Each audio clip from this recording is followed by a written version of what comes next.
Tudo bem, pessoal? A gente iniciar a partir da abertura do seminário. Todos estão de acordo? Ok. Então, como a Gabi já adiantou algumas questões, né? Eu acho que algo que interessa aqui na introdução, eu gostei desse chega de rir. Chega de rir. Imagina o Lacan entrando, né? Ele entrando, todo mundo falando alguma coisa e tal. Essa pontuação eu achei curiosa, né? Porque coloca a gente dentro de uma sala de aula. E colocando a gente dentro de uma sala de aula, a gente vai entendendo que esse discurso que ele vai fazendo, ele está sempre em movimento, sim. E veja o que ele pede. Eu não vou pontuar, eu vou passar em leitura com vocês, mas eu gostaria de colocar aqui, ó. Ser-me-ia particularmente apreciável que todos e todas, na medida dos seus meios, dessem para contribuir com esse novo estágio seminário o seu máximo. Eu acho que pode ser uma advertência a nós, todos. Porque se a gente está lendo as aulas de uma pessoa, ela também está advertindo, de algum modo, através do tempo, que a gente também se atenha ao máximo do nosso possível, que a gente também contribua. Nosso grupo ele está aberto para todas as contribuições que estejam relacionadas à questão, claro. E, nesse sentido, eu vou colocar que isso daqui também é eu li como, se eu vou fazer isso daqui, eu vou fazer muito bem feito. Se eu vou fazer essa leitura, eu vou fazer muito bem feito. Se eu vou participar desse movimento com meus colegas que vão estar confiando, eu vou responder com a medida da responsabilidade que me cabe também com relação a isso. Tudo bem? Mas vamos lá aos nossos inícios. Introdução aos comentários sobre os escritos técnicos de Freud. Alguém quer pontuar alguma coisa antes? Não? Ok. Aí nós teremos o seminário, confusão na análise, a história não é o passado e teorias do ego. Este ano novo, para o qual lhes apresento os meus bons votos, eu introduzirei, não sem gosto, dizendo-lhes, chega de rir. Durante o último trimestre, vocês não tiveram outra coisa a fazer senão me ouvir. Anuncio-lhes, solenemente, que nesse trimestre que começa, ouso esperar que eu também os ouvirei um pouco. É lei mesmo e tradição do seminário que aqueles que dele participem tragam mais que um esforço pessoal. Uma colaboração por comunicações efetivas. Esta só pode vir daqueles que estão interessados da maneira mais direta nesse trabalho, daqueles para quem esses seminários de textos têm o seu pleno sentido, daqueles que estão engajados a títulos diversos na nossa prática. Isso não excluirá que vocês obtenham de mim as respostas que estiver em condições de lhes dar. Importante. Novamente, ser-me-ia particularmente apreciável que todos e todas, na medida dos seus meios, dessem para contribuir com este novo estágio do seminário, o seu máximo, dessem o seu máximo. Seu máximo. Isto consiste em que, quando eu interpelar um de vocês para encarregá-lo de uma sessão precisa da nossa tarefa comum, não se responda com ar enfastiado, que justamente nessa semana se tem encargos particularmente pesados. O pessoal fala, professor, sou professor, pessoal. E diz, professor, logo essa semana você foi me pedir para ler o capítulo 3. Não tem condição. Eu me endereço aqui àqueles que fazem parte do grupo de psicanálise que representamos. Gostaria que vocês se dessem conta de que, se ele está constituído como tal, no estado de grupo autônomo, é para uma tarefa que não comporta nada menos para cada um de nós do que o futuro. O sentido de tudo o que fazemos e teremos de fazer na continuação da nossa existência. Se vocês não veem para colocar em causa toda a sua atividade, não vejo por que estão aqui. Professor, né, pessoal? Os que não sentiriam o sentido dessa tarefa, os que não sentiriam o sentido dessa tarefa, por que permaneceriam ligados a nós, ao invés de se juntarem a uma forma qualquer de burocracia? Vão procurar outro curso. Por que vocês estão fazendo essa aula? É Paris, gente. Vai fazer outra coisa. Tudo bem, podemos continuar. Gostaram das advertências?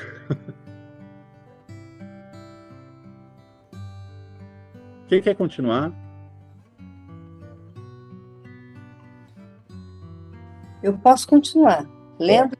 Uhum.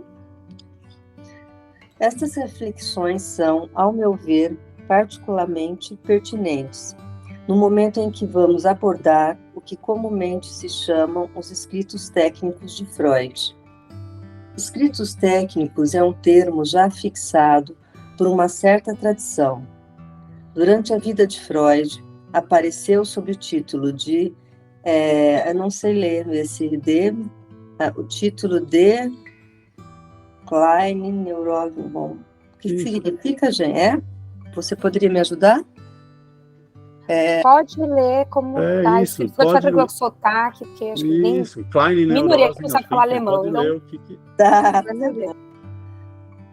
Um pequeno volume em oitavo, que isolava um certo número de escritos de Freud, que iam de 1904 a 1919, e cujo título, apresentação e conteúdo, indicavam que seu tema era um método psicanalítico.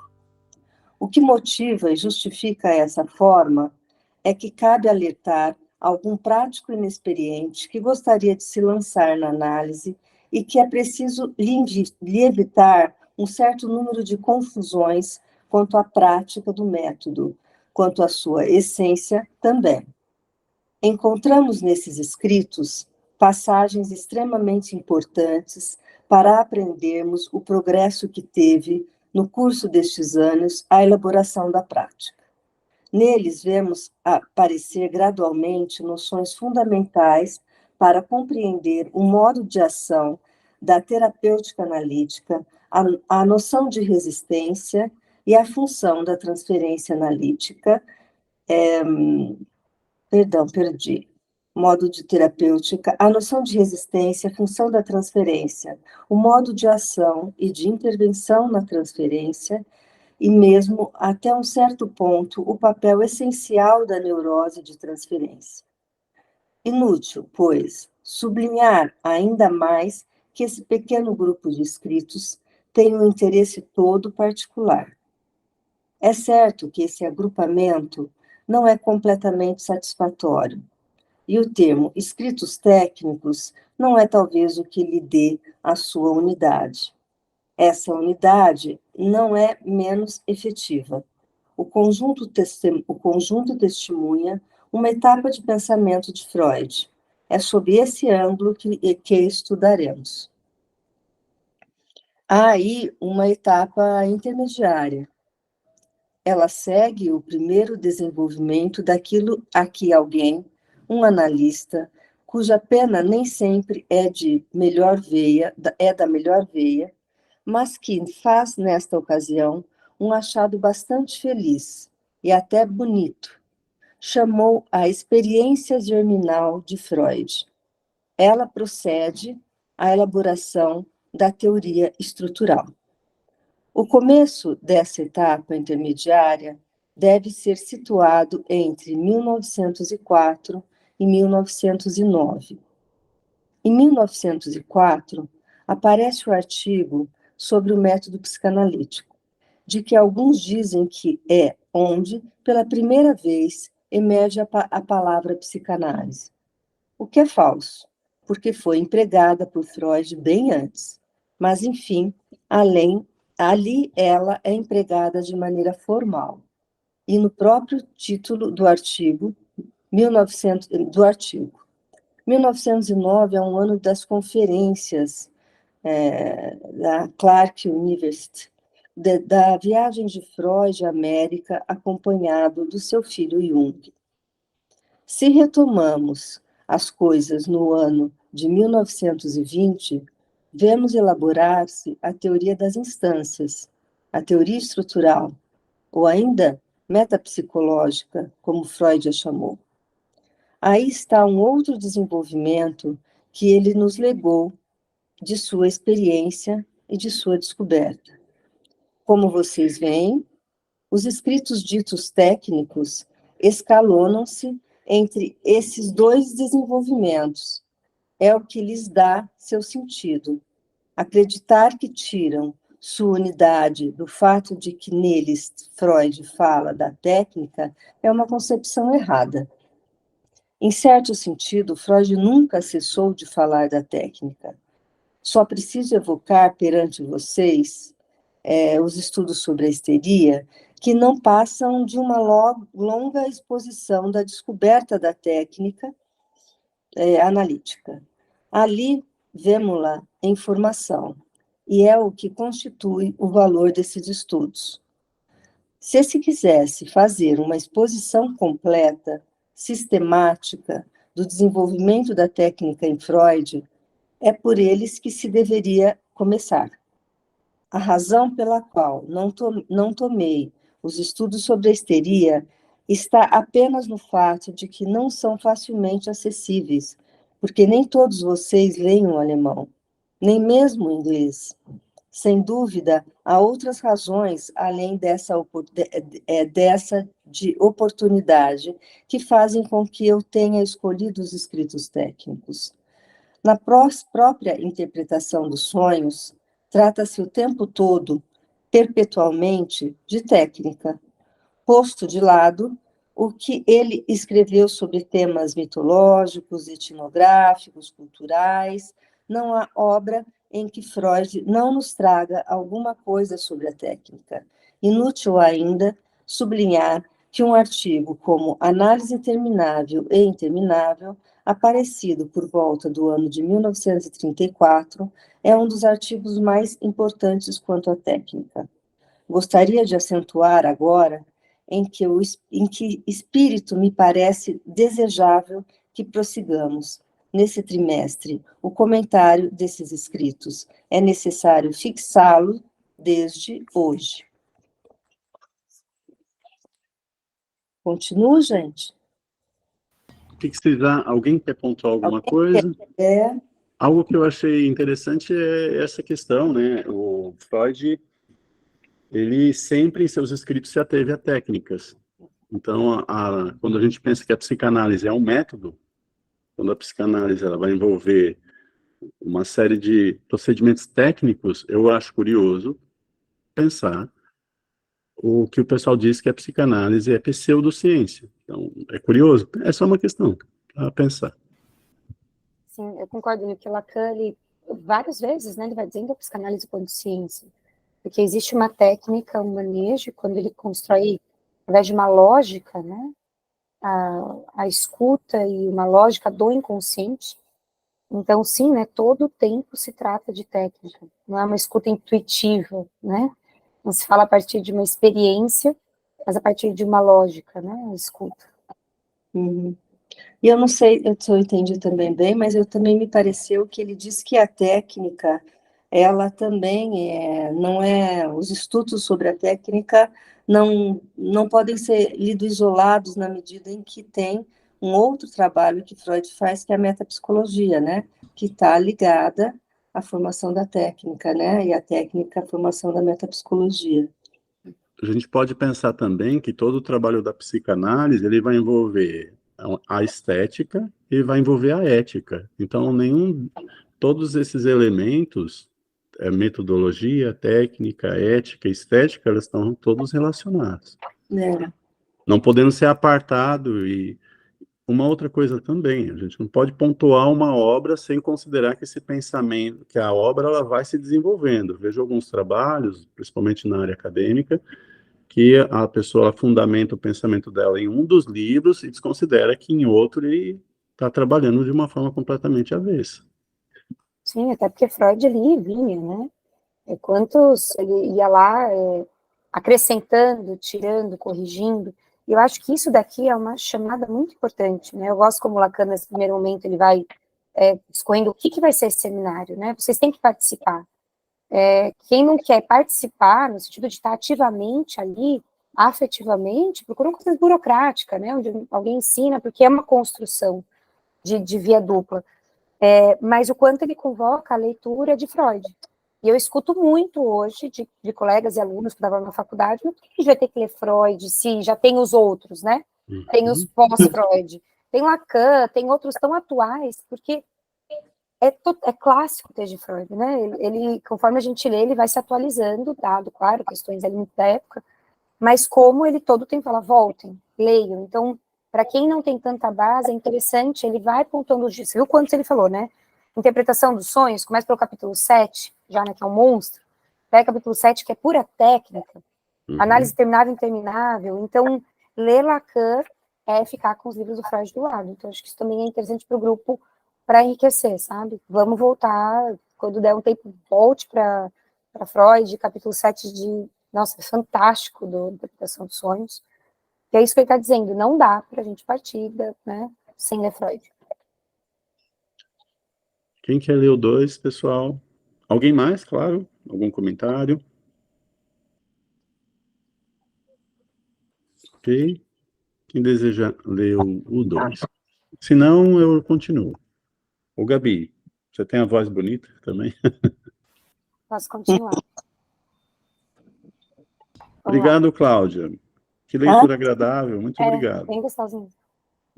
Vamos lá. Se considerarmos que estamos aqui para nos debruçar com admiração sobre os textos freudianos, nos maravilhar com eles, teremos evidentemente toda a satisfação. Esses escritos são de um frescor, de uma vivacidade, que não perdem em nada para os outros escritos de Freud. Às vezes, neles se descobre sua personalidade de uma maneira tão direta que não se pode deixar de encontrá-la. A simplicidade e a franqueza do tom, por si sós, já são uma espécie de lição. Em particular, o desembaraço com o qual é tratada a questão das regras práticas a observar faz-nos ver o quanto se tratava ali, para Freud, de uma ferramenta, no sentido em que se diz que se tem um martelo na mão. Bem seguro na minha mão, diz ele, em suma, e aí está como costumo segurá-lo. Outros talvez preferissem um instrumento um bocadinho diferente, mais afeito à mão deles. Vocês vão ver passagens que lhe exprimirão isso mais nitidamente ainda do que eu faço nessa forma metafórica. A formalização das regras técnicas é assim tratada nesses escritos como uma liberdade que por si só é um ensinamento que poderia bastar, e que já uma primeira leitura dá seu fruto e sua recompensa. Nada que seja mais saudável e mais libertador. Nada que mostre melhor que a verdadeira questão está em outro lugar. Isso não é tudo. Há na maneira pela qual Freud nos transmite o que se poderia chamar as vias da verdade do seu pensamento, ainda uma outra face, que se descobre em passagens que talvez venham em segundo plano, mas que, não obstante, são muito sensíveis.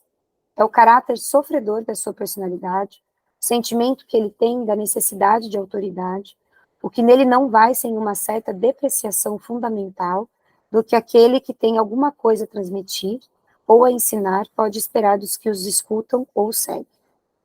Uma certa desconfiança profunda da maneira pela qual as coisas são aplicadas e compreendidas aparece em muitos lugares.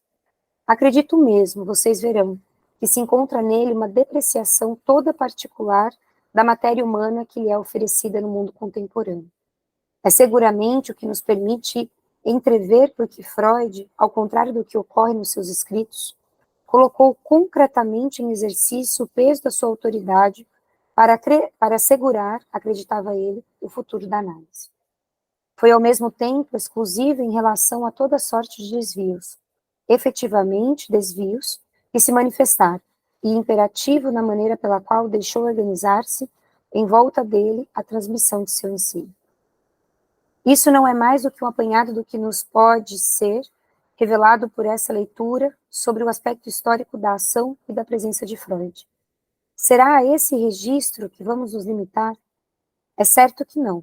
Ainda que pela razão de que seria bastante inoperante, apesar do interesse, do estímulo, do entretenimento, do relaxamento que podemos esperar dele. É sempre em função da questão o que fazemos, quando fazemos análise, que esse comentário de Freud foi trazido aqui por mim. O exame desses pequenos escritos continuará no mesmo estilo. Partirei, pois, da atualidade da técnica, do que se diz, se escreve e se pratica quanto à técnica analítica. Não sei se a maioria de vocês, uma parte pelo menos eu espero, tomou consciência do seguinte. Quando, nesse instante, eu falo agora de 1954, esse ano novo em folha, novinho, se observa a maneira pela qual os diversos praticantes da análise pensam, exprimem, concebem a sua técnica, dizem-nos que as coisas estão num ponto a que não é exagerado chamar a confusão mais radical. Coloco vocês a par de que, atualmente, entre os analistas e dos que pensam, o que já diminui o círculo, não existe talvez um único que tenha, no fundo, a mesma ideia que qualquer outro dos seus contemporâneos ou vizinhos a respeito daquilo que se faz, daquilo a que se visa, daquilo que se obtém, daquilo que se trata na análise. É muito sério esse parágrafo, né? É muito importante.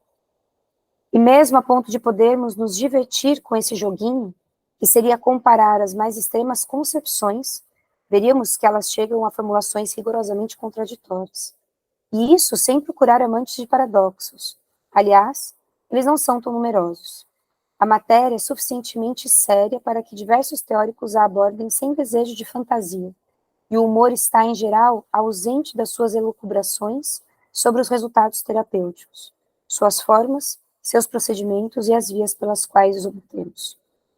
Fica-se contente em se segurar no balaústre, no parapeito de algum pedaço de elaboração teórica de Freud. É só isso que dá a cada um a garantia de que ainda está em comunicação com os que são seus confrades e colegas. É por intermédio da linguagem freudiana que uma troca é mantida entre praticantes que manifestamente têm concepções bastante diferentes da sua ação terapêutica. E, além do mais, da forma geral dessa relação interhumana que se chama psicanálise. Quando digo relação interhumana, vocês já veem que coloco as coisas no ponto a que chegaram atualmente. Com efeito, elaborar a noção da relação do analista e do analisado é a via na qual se engajaram as doutrinas modernas para tentar reencontrar uma base que corresponda ao concreto da experiência. Esta certamente aí a direção mais fecunda, seguida depois da morte de Freud. O Sr. Balint chama-lhe um two-body psychology, termo que, aliás, não é dele, mas que tomou emprestado ao falecido Hickman, uma das raras pessoas que talvez tenha tido um pouco de originalidade teórica no meio dos analistas desde a morte de Freud.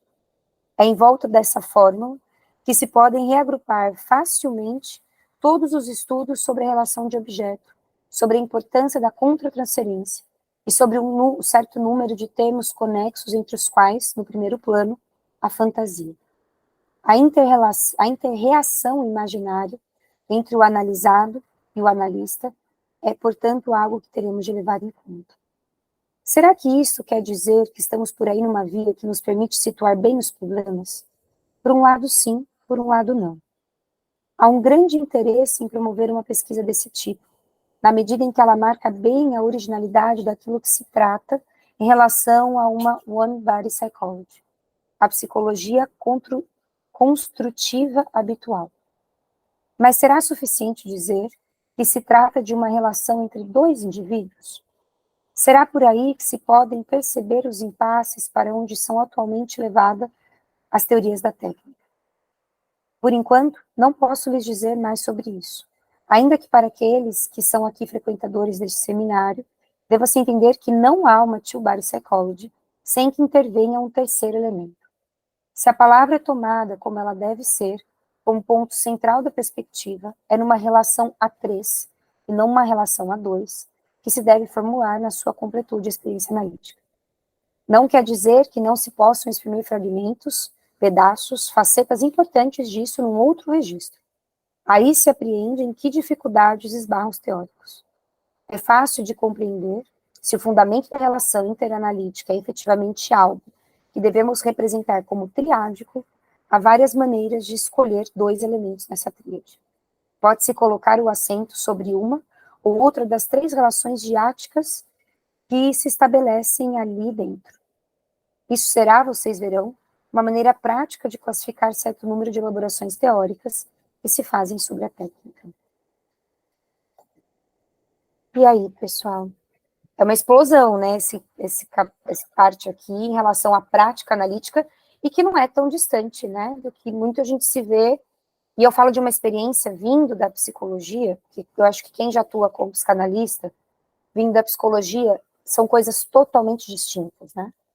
Eu me recordo, aqui ele estava falando para outros, né, muitos médicos, mas eu me recordo quando eu comecei minha formação em psicanálise, que me falaram, tudo que você aprendeu em psicologia pode descartar, e eu fiquei extremamente ofendida na época, né, recém-formada, como assim, né, você quer jogar fora a minha psicologia há 5 anos?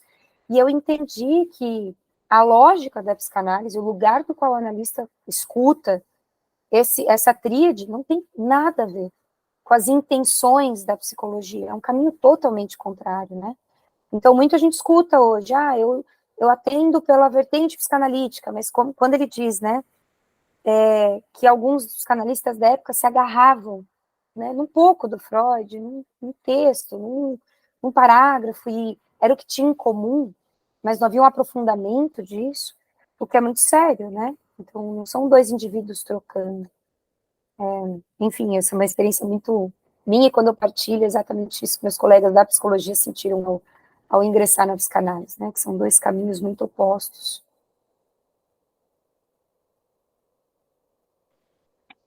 Eu entendo muito ele falando aí sobre o texto da dinâmica da transferência de Freud. E quando ele fala dessa tríade, numa relação a 3 e não numa relação a 2, eu penso em analista, analisando e transferência. Não sei se vocês também pensam nisso, mas foi assim que eu entendi quando ele fala nessa relação a 3. Flávio, eu acho que pode se entender também como transferência, mas mais especificamente eu acho que ele está se referindo aí à questão da linguagem, né? De que na relação analítica existe o analista, o analisante e a linguagem. Deve-se considerar esse terceiro elemento aí, né?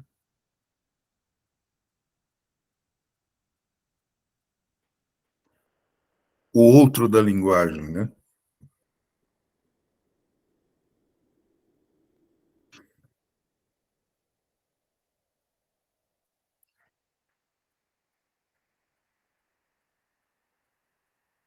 Ou até mesmo o grande outro da linguagem. Eu fiz essa leitura também, e eu acho que também numa interlocução com o grupo que a gente tem feito aqui, que a gente está discutindo os textos de 55, 56 e 57 das variantes do tratamento padrão, a situação da psicanálise, formação do psicanalista em 56, e a psicanálise e seu ensino, quando ele estava presente nos escritos, né? E ele está fazendo essa diferença de um formalismo, quando ele fala da burocracia, até antes eu pensei nisso, né?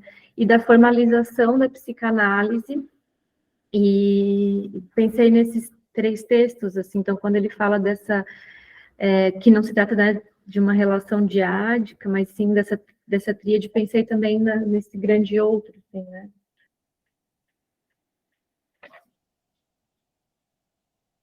Exatamente.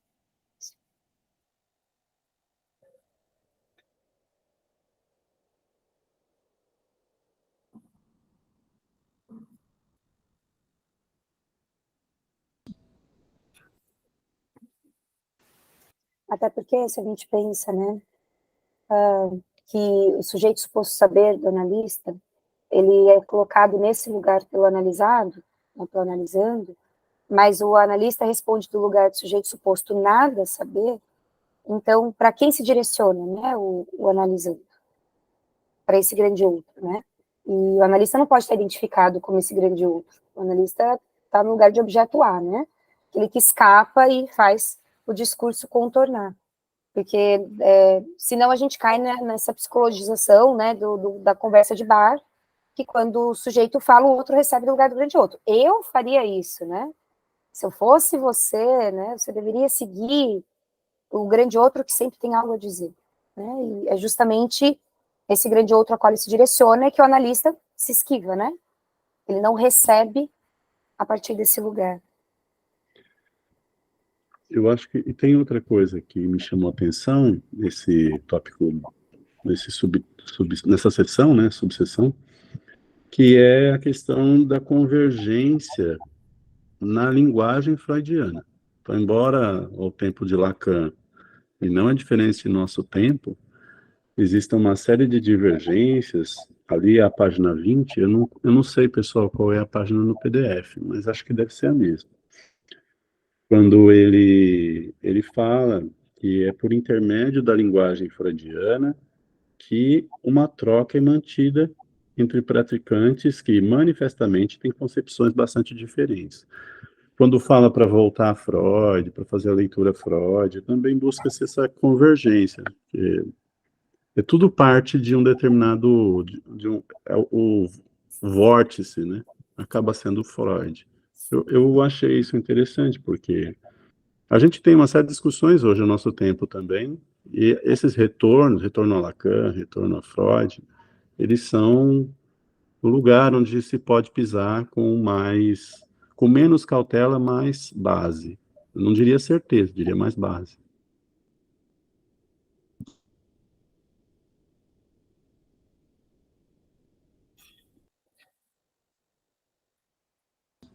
Quem inicia o 3? Posso ler? Vamos lá. Tudo isso pode lhes parecer, por enquanto, um pouco abstrato, e quero tratar de lhes dizer algo muito concreto para introduzi-los nesta discussão.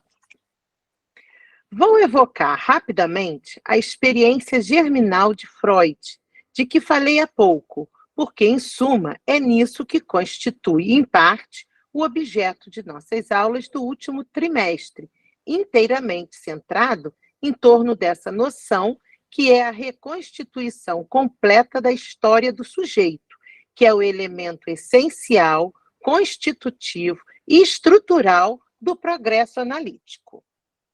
Creio ter demonstrado a vocês que Freud partiu daí. Trata-se a cada vez para ele da apreensão de um caso singular. É nisso que está o valor de cada uma das 5 grandes psicanálises. As 3 que já vimos, elaboramos, trabalhamos juntos os anos precedentes, demonstram isso para vocês. O progresso de Freud, sua descoberta, está na maneira de tomar um caso na sua singularidade. Tomá-lo na sua singularidade. O que quer dizer isso? Quer dizer, essencialmente, que para ele o interesse, a essência, o fundamento, a dimensão própria da análise é a reintegração pelo sujeito da sua história até os seus últimos limites sensíveis, isto é, até uma dimensão que ultrapassa de muito os limites individuais. Fundá-lo, deduzi-lo, demonstrá-lo a partir de 1000 pontos textuais em Freud é o que fizemos juntos ao longo desses últimos anos. O que revela essa dimensão é o acento colocado por Freud em cada caso, sobre pontos essenciais a conquistar pela técnica, e que são o que chamarei de situações da história. Será um acento colocado no passado? Como pode parecer à primeira vista? Mostrei a vocês que não era tão simples assim. A história não é o passado. A história é o passado na medida em que é historiado no presente. Historiado no presente porque foi vivido no passado. O caminho da restituição da história do sujeito toma a forma de uma procura da restituição do passado. Essa restituição deve ser considerada como ponto de mira visado pelas vias da técnica. Vocês verão marcado ao longo da obra de Freud, onde, como lhes disse, As indicações técnicas estão por toda parte, que a restituição do passado permaneceu até o fim no primeiro plano de suas preocupações. É por isso que, em torno dessa restituição do passado, se colocam as próprias questões que são abertas pela descoberta freudiana, e que não são nada menos do que as questões até aqui evitadas e inabordadas na análise. Quero dizer, isto é, aquelas que dizem respeito às funções do tempo na realização do sujeito humano. Quando se volta à origem da experiência freudiana, quando digo origem, não digo origem histórica, mas nascente. Então, quando se volta à origem da experiência freudiana, damos-nos conta de que é isso que faz sempre viver a análise, apesar das roupagens profundamente diferentes que lhe são dadas.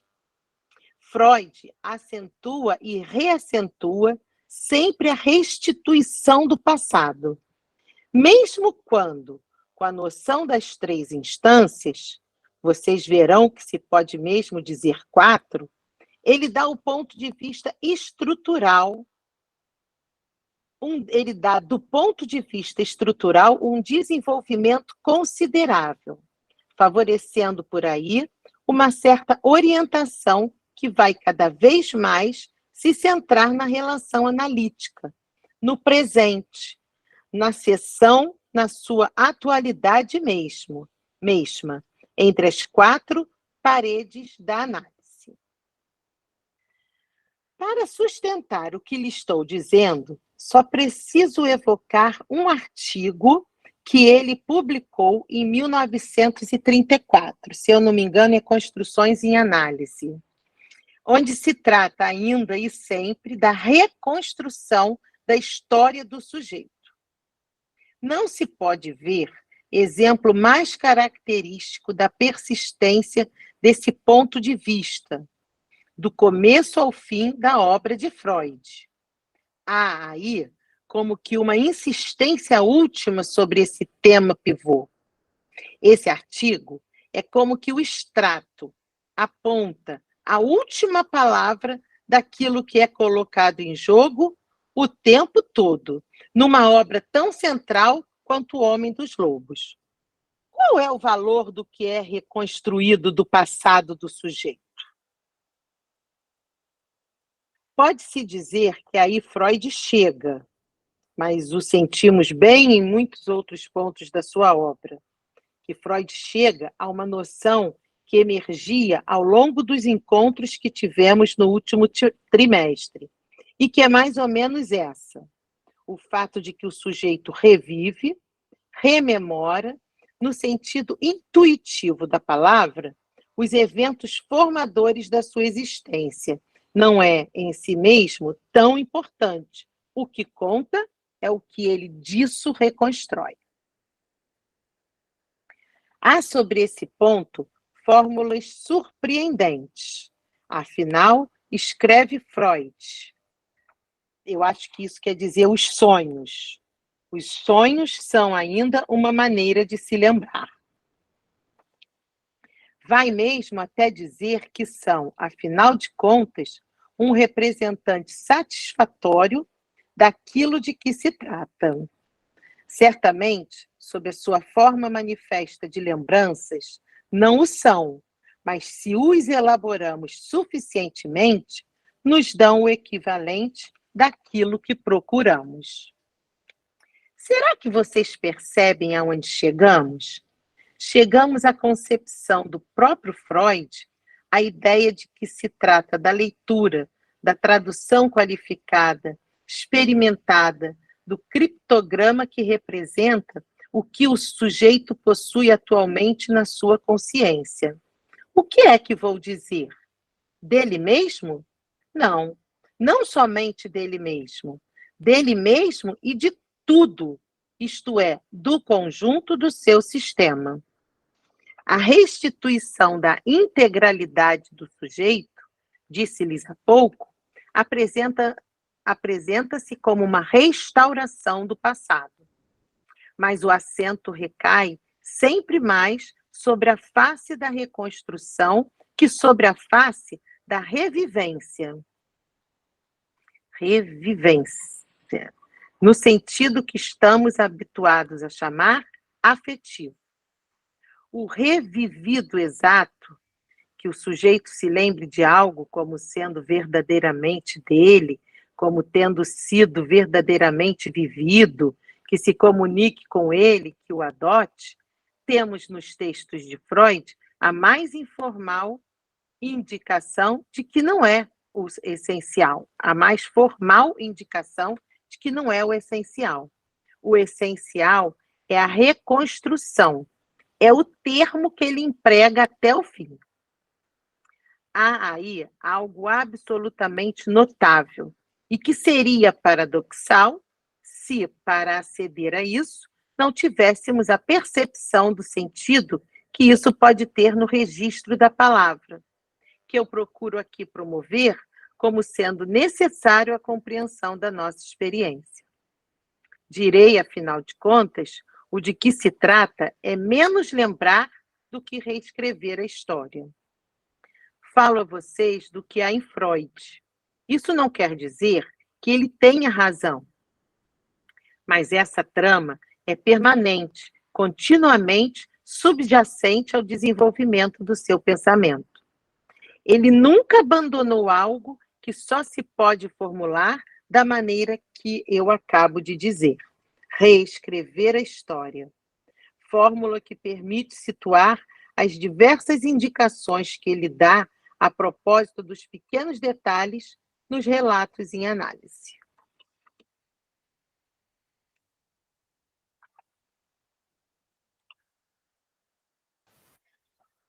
A palavra, ele vai começando a dizer o quão importante, poderosa é a palavra, né?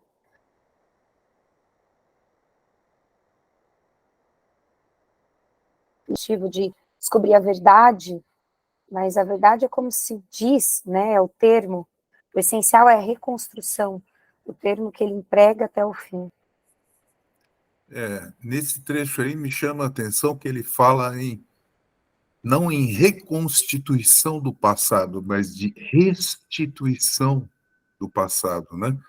O que dá a entender é que esse passado estava alienado do sujeito e que no processo da análise, através da reconstrução, como ele diz, ele se toma posse de novo desse passado, né? Uhum. Ele torna seu novamente aquilo que estava alienado dele, né? Chamou atenção essa restituição.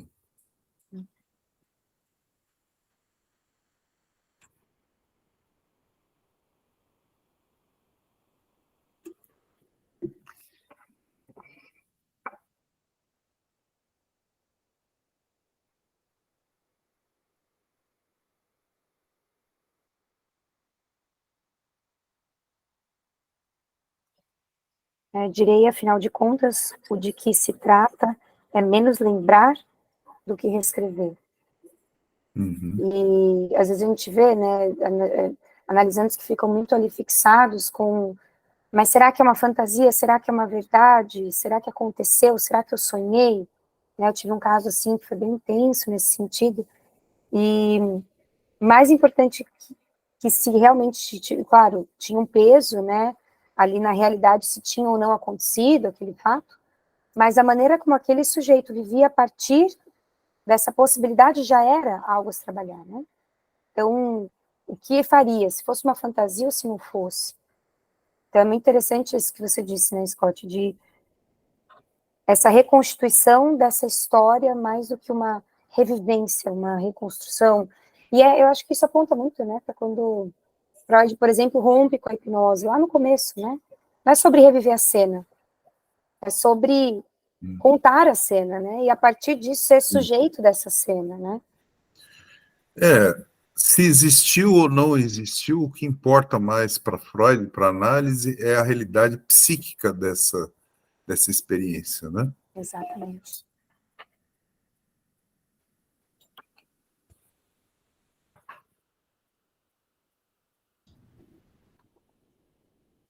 É o que ele chama de real Lacan, né? Uhum.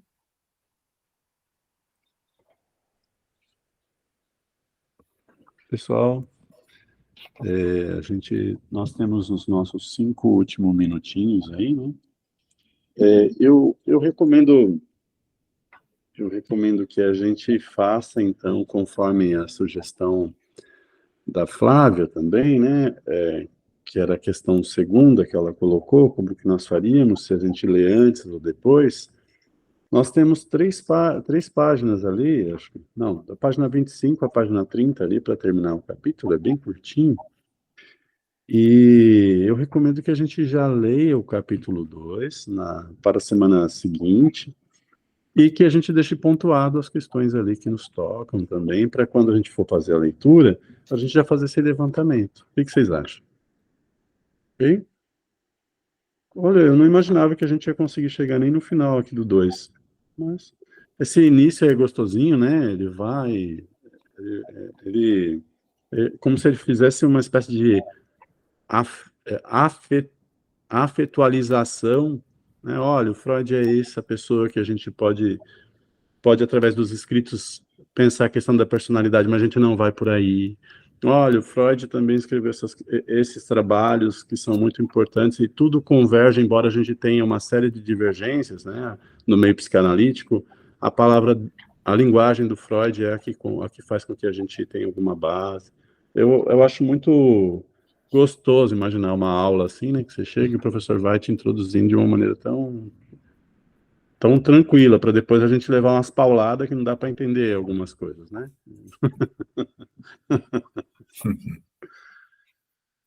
Pessoal, gostei bastante. E vocês? O que vocês acham? Eu acho ótimo. Eu também gostei bastante, acho ótima essa proposta. Eu agradeço aos participantes, né, o pessoal. Ó, a Carol está dizendo, foi muito bom. Com exclamação, 2. Pessoal, eu não faço isso, né? Mas eu acho que se torna um veículo importante. Se vocês puderem ir até o Instagram e comentar como foi o primeiro encontro, eu acho importante e a gente vai tornando isso de algum modo uma prática, porque outras pessoas podem ter acesso também a esse tipo de transmissão, de conversa, de leitura, e às vezes a gente não tem. Eu digo transmissão porque o professor Scott, ele faz as transmissões dos seminários, então não deixa de ser uma barra transmissão. E aí, se puderem fazer também o convite, o pessoal, a gente está no segundo capítulo, ainda dá tempo, senão depois acho que a gente não consegue, né? Porque começa a se tornar mais difícil a partir do sexto ali, eu acho que não dá mais. Tudo bem. O que vocês acham? O que vocês pensam? Digamos assim. Gabi, o que você acha? O que você pensa? Eu acho ótimo, estou gostando muito. Adoro quando vocês participam, porque é muito rico.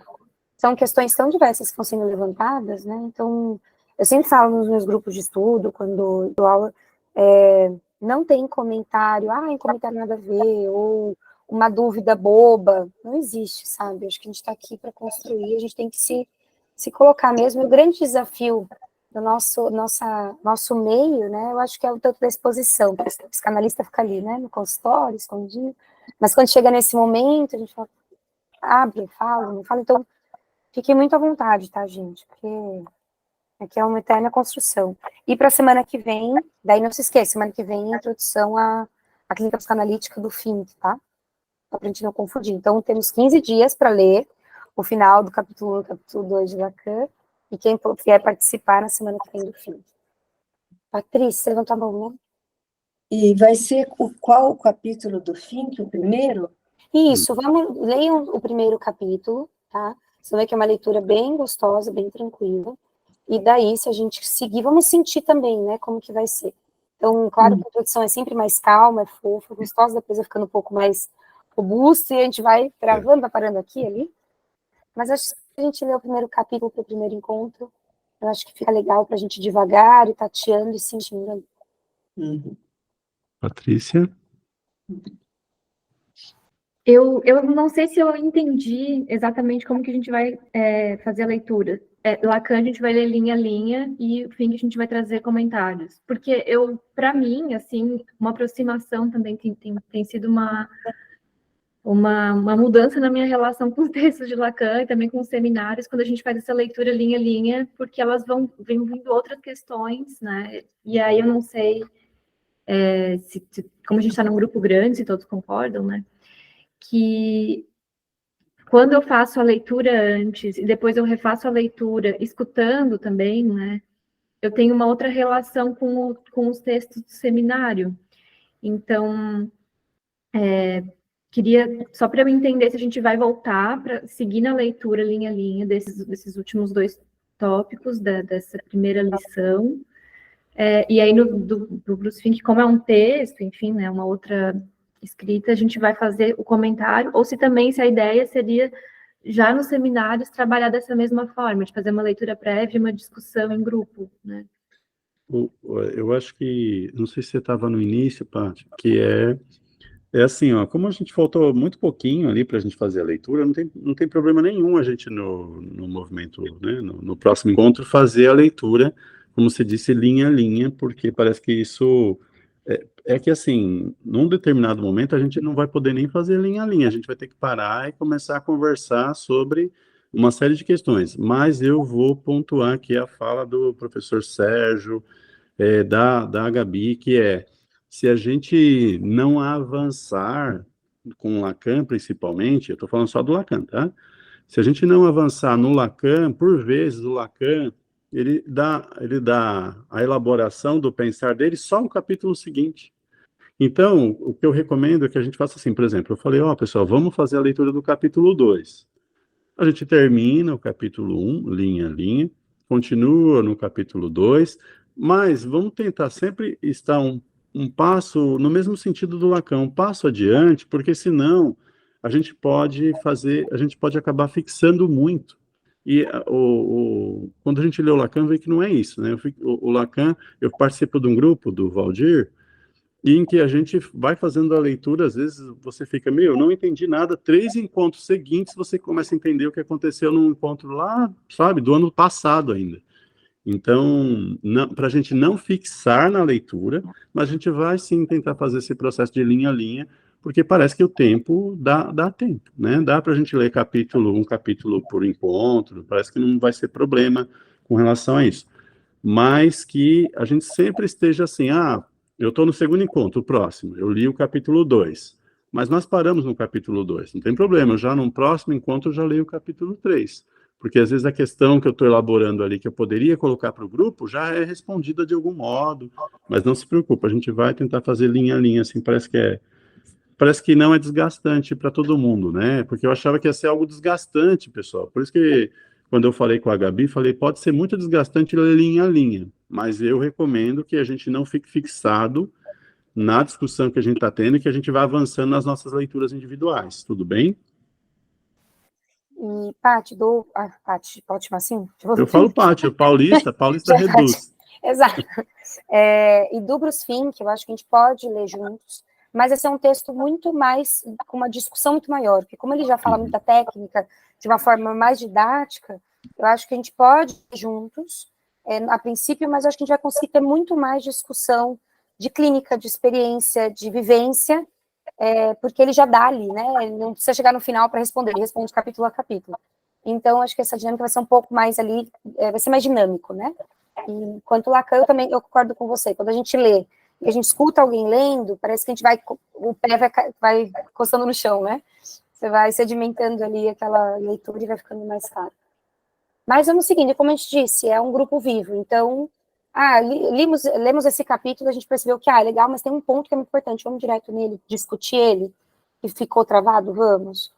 Enfim, a gente vai construindo isso. Tá bom? Pessoal, eu estarei com vocês de 15 em 15 dias, não vou participar do outro grupo, eu já participo de outro seminário aqui no Rio, que é Tristeza, Depressão e Melancolia, um seminário até bem interessante. E ele acontece intercalado com esse da leitura.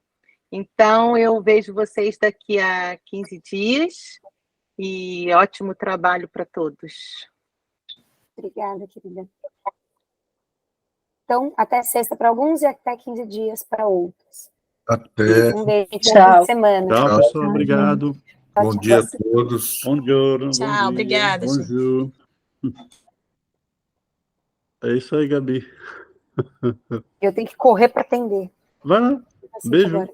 Beijo. Eu não consegui sair, calma. Consegue sim. Ah, não, peraí. aparece Eu sim. vou parar aqui de gravar. Isso. É, porque para mim não estava ainda possível. Aí, acho que agora vai. Aí, saí da chamada. Tchau, querido. Depois a gente se fala, tá? Tchau.